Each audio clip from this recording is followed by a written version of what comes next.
comenzar a pensar, vas a comenzar a gobernar, aleluya, desde la posición del altar. Ahora, ¿cuántos tienen altar en su casa? Aleluya, gloria a Dios. Estamos hablando con la gente entendida, amén. Ahora bien, cuando nosotros revisamos lo que es gobernar, nos vamos al libro de Génesis, capítulo 1, y usted comienza allí a revisar las escrituras. Dios le dio la autoridad, le dio el gobierno terrenal a Adán y a Eva. Es decir, a Adán le dio el gobierno para subyugar, para gobernar. Pero ya usted sabe, como yo también lo sé, que Adán fue engañado igual que Eva y entregaron el gobierno al otro, al enemigo.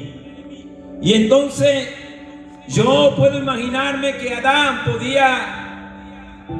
tenía la autoridad y tenía ese poder sobrenatural. Es decir, tenía un cuerpo de gloria.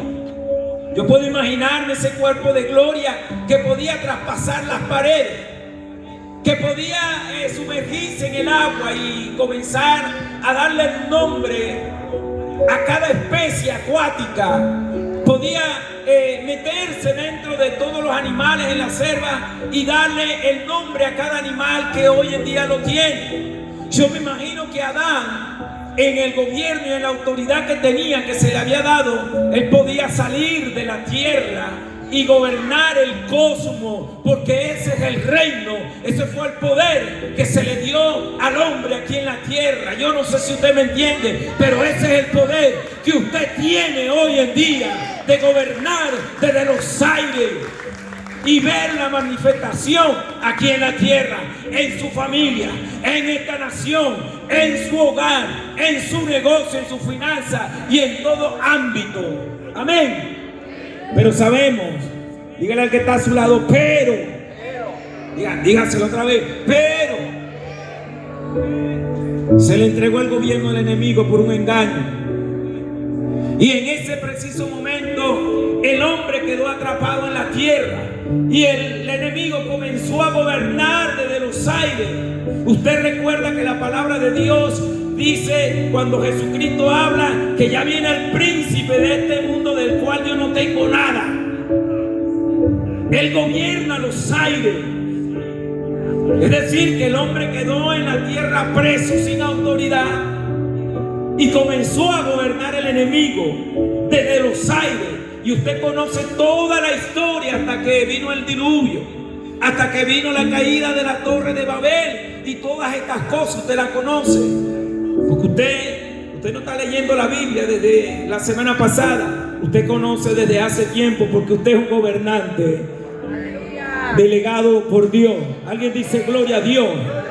Yo quiero marcar un precedente en tu vida. Y yo quiero hoy establecer la identidad que Dios te dio a ti, que Dios me dio a mí. Y es para que gobierne, para que comience a gobernar desde el altar. Amén. Y entonces, bueno, usted conoce la historia. Y cuando revisamos las escrituras, en Efesios capítulo 6, verso 12, y dice: porque no tenemos lucha contra sangre y carne, sino contra principados, contra potestades, contra los gobernadores de la tiniebla de este siglo, contra huestes espirituales de maldad en las regiones celestes. Es decir, que el gobierno del hombre en aquel tiempo se le dio a la potestad de los aires, y ahí el enemigo comenzó a establecer tronos, potestades y huestes espirituales, pero de maldad. Sabemos y entendemos que la autoridad que Cristo nos dio en la tierra, Él condenó el pecado en nuestro cuerpo.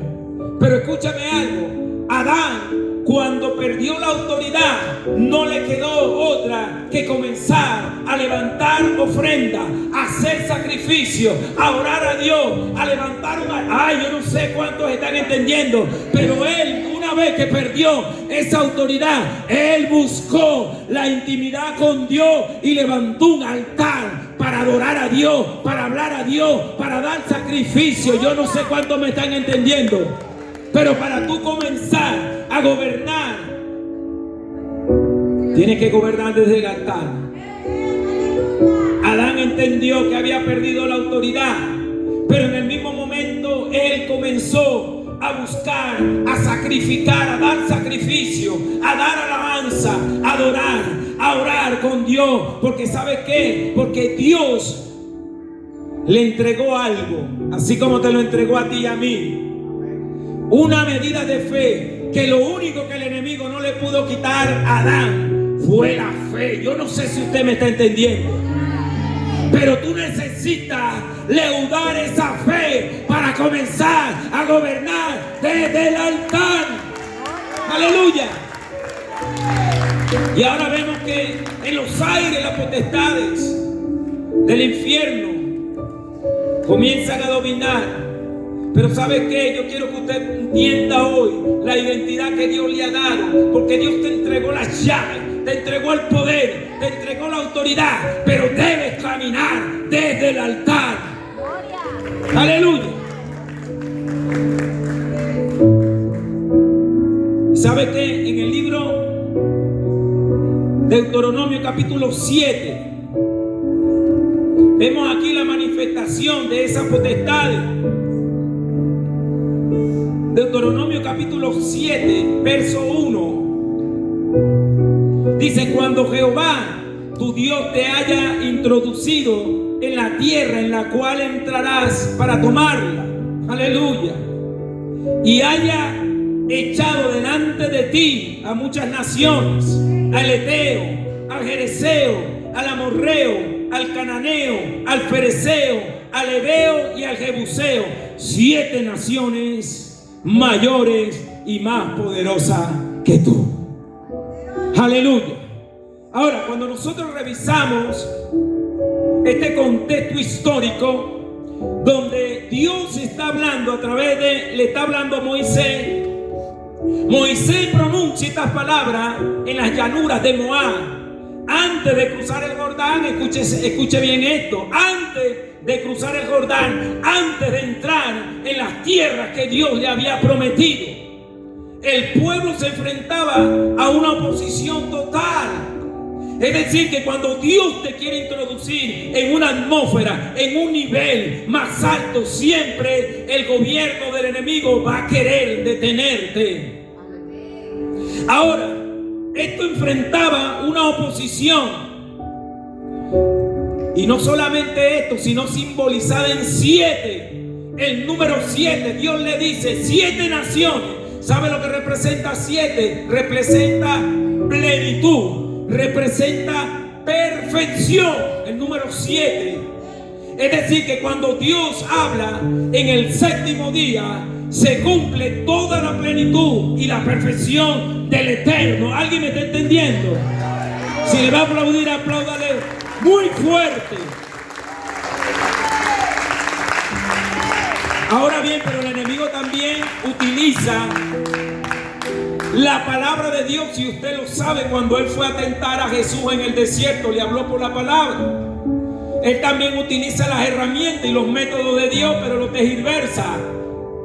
Le da un sentido contrario para poder engañarte, robarte la identidad.